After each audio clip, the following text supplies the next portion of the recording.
জামাত ইসলামী হলো একটা ইসলামী আন্দোলন।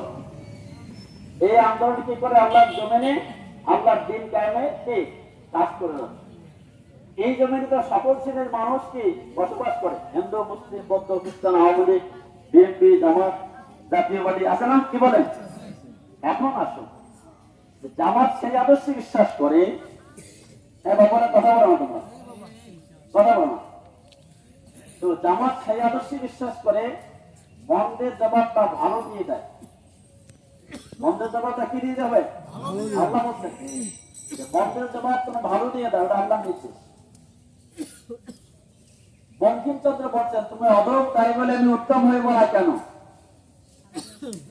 আমার কথার সঙ্গে জ্ঞানীদের কথা মিল আছে কিনা? মিল আছে।